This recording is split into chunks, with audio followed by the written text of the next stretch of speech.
살려주세요, 제발.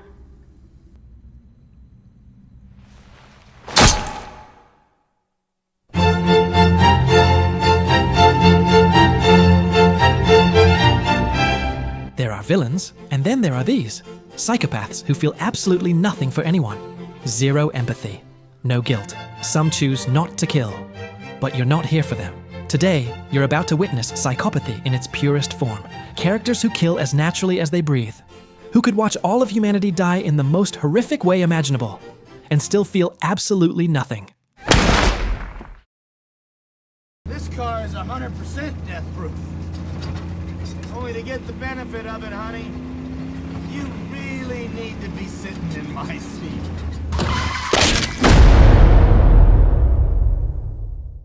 There's something deeply unsettling about psychopaths who don't need a reason, who kill not out of hate or impulse, but pure enjoyment. Stuntman Mike is one of them. A man who seems harmless, even likable, but behind his smile lies a complete void. He drives a car reinforced to survive any impact, as long as he's on the right side of the wheel. Everyone else? Just bodies to crash, scream, and break. What makes him a monster isn't the violence, it's the serenity with which he carries it out. He picks his victims with precision. Always women. He follows them, studies them, waits, and when he attacks, it's with surgical coldness, like a perverse choreography. No empathy, no guilt, not a hint of doubt. Mike doesn't need a mask. Society gave him one. The charming guy. The final chase is chilling. With no provocation, he rams his car into 3 women, enjoying every hit. And the most disturbing part isn't that he wants to kill them, it's that he does it smiling.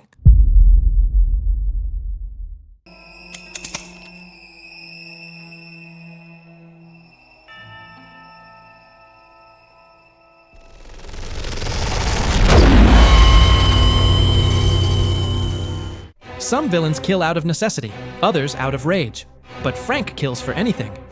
If he needed to kill a child to get a plate of food, he'd kill 2. In a Western full of tough and ruthless men, he's the coldest of all. From the moment he appears, it's clear he has no limits. He kills an entire family, including a child, without blinking. And he smiles while doing it. In the Old West, where life means nothing, Frank goes one step further. He doesn't just destroy, he enjoys it. He works for the powerful, but money doesn't drive him. Control does. The feeling of holding someone's life in his hands and calmly deciding when to take it. He doesn't scream, doesn't lose his temper. He just observes and fires. His empty gaze and slow, almost kind way of speaking are more terrifying than his actions. Because Frank isn't a beast out of control. He's a calculating, elegant killer who turns death into a ritual. And when someone finally confronts him, he doesn't seem afraid. Because he's already seen it all. Look at here. You know what that is? You want to see something cute? Now, looky.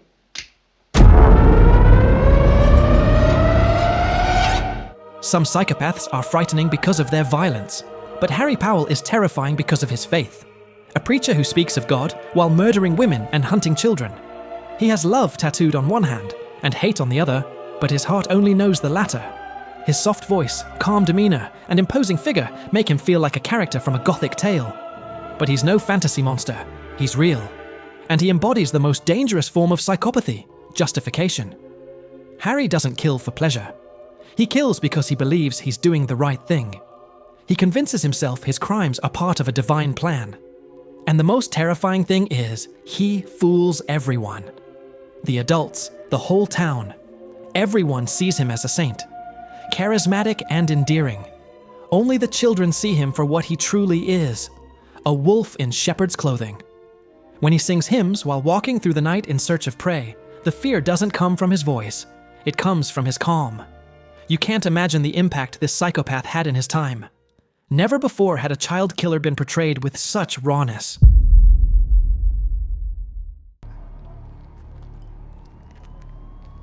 You saw it.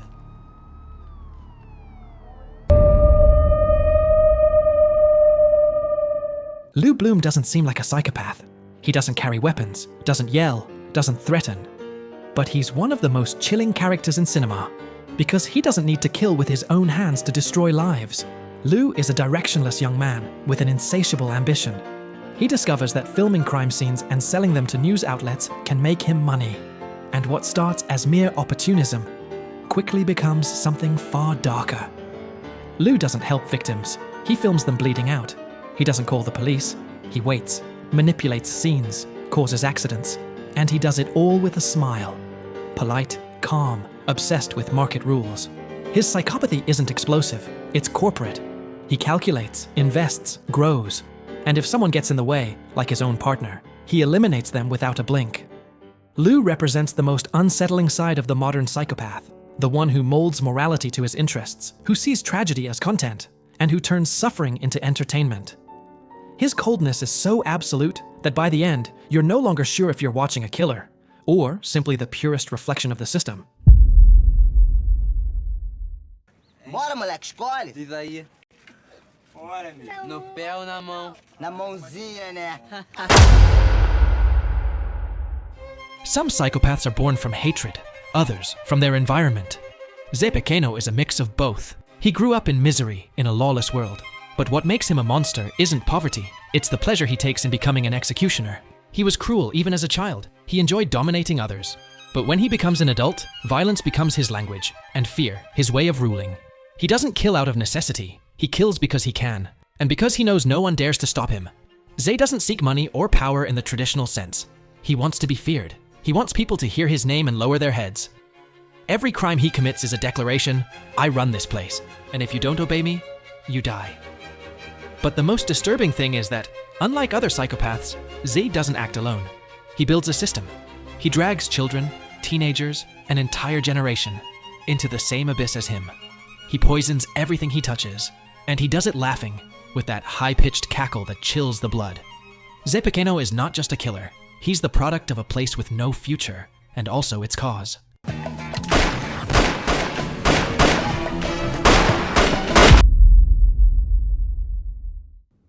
you going to shoot me?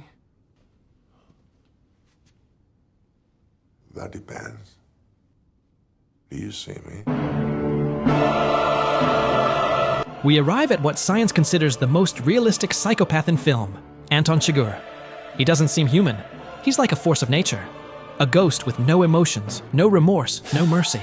He doesn't scream, doesn't enjoy, doesn't suffer. He kills as if it were part of a higher order. And that makes him even more terrifying. Because in his mind, death isn't a personal choice. It's an inevitable consequence. His weapon of choice isn't a gun, it's a cattle bolt pistol. No fingerprints, no noise, just lifeless bodies. As if each execution were a surgical purge. And sometimes he doesn't even decide himself. He flips a coin, leaves everything to chance.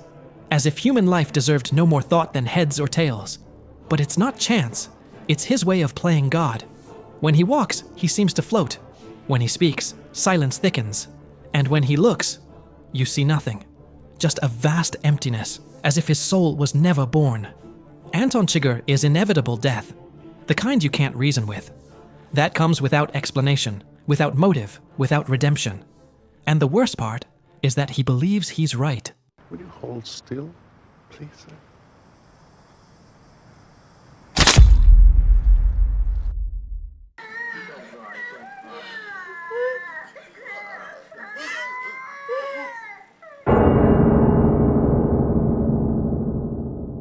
Mr. Baek is a teacher, a children's educator, someone everyone trusts. And that's exactly why he can do what he does without anyone suspecting. And what he does is indescribable. He kidnaps, manipulates, and kills children. And worse, he turns it into routine.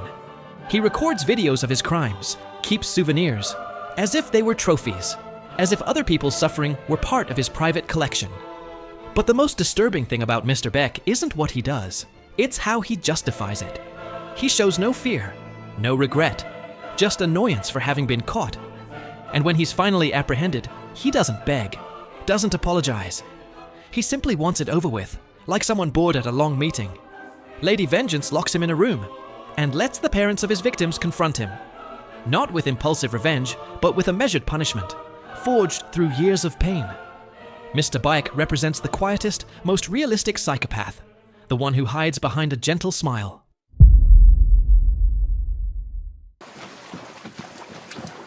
Ciao bella. Wieso?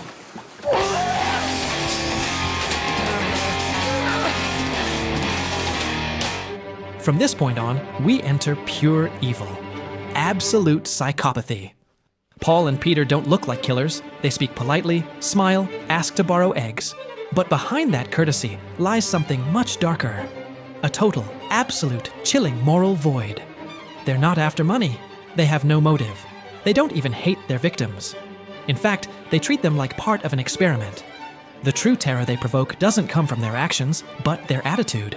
They laugh while killing. They break the fourth wall. They talk to you. To me. As if this were a private joke that you're trapped into. They don't shout. Don't lose control. Everything is planned.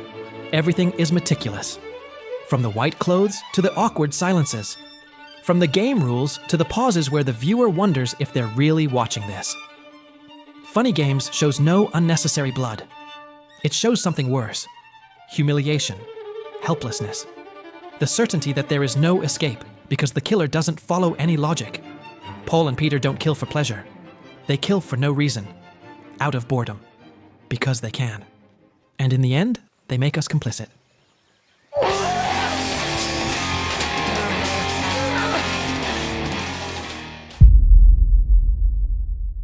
Way too much of a wimp to murder anyone.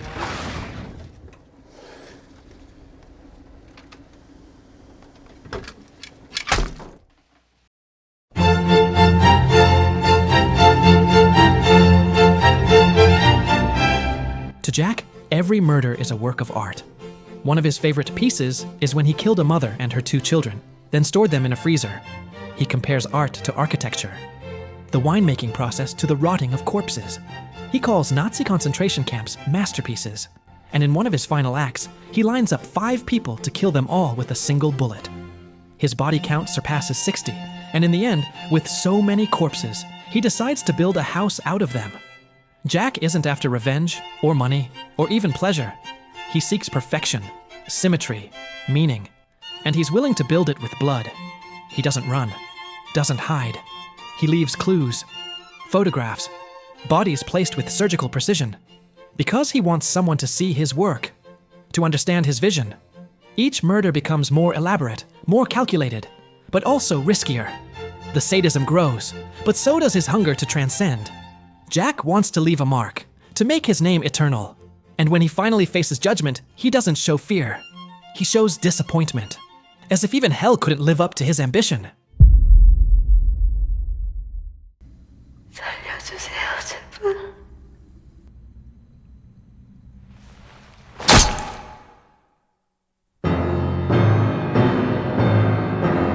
Some psychopaths kill for pleasure, others for power. But Kyung-chul kills, just because.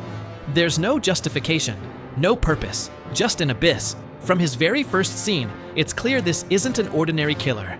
He feeds on suffering, delights in the degradation of others. Like other people's pain is his only way of feeling anything. But eventually, even that seems to fade. He doesn't even appear to enjoy it anymore. It's as if he kills without meaning, like stepping on an ant. Sometimes he rapes women before killing them. Other times, he doesn't bother. He just kills. Because he can. He kidnaps, tortures, mutilates. But the most terrifying thing isn't what he does. It's how he does it. He sings while dismembering, jokes while killing, acts as if human life were a disposable object, even when someone tries to stop or punish him. He just smiles. Because Kyung-chul doesn't fear punishment or hell. He knows he can't be cured or redeemed, and he accepts it. Throughout I Saw the Devil, we watch him face brutal revenge. But even that doesn't stop him. Every time he's freed, even for a few hours, he uses it to kill again, without reason. Because deep down, Kyung-chul doesn't want to escape. He wants to drag everyone down with him. He wants to destroy even the one hunting him. And he succeeds. This psychopath isn't just the most sadistic. He's the most dehumanized. And the most chilling part? Even in the face of death. He keeps laughing. Thank you for making it this far. Now tell me, which one did you find the most disturbing? And which other psychopath should have been on this list?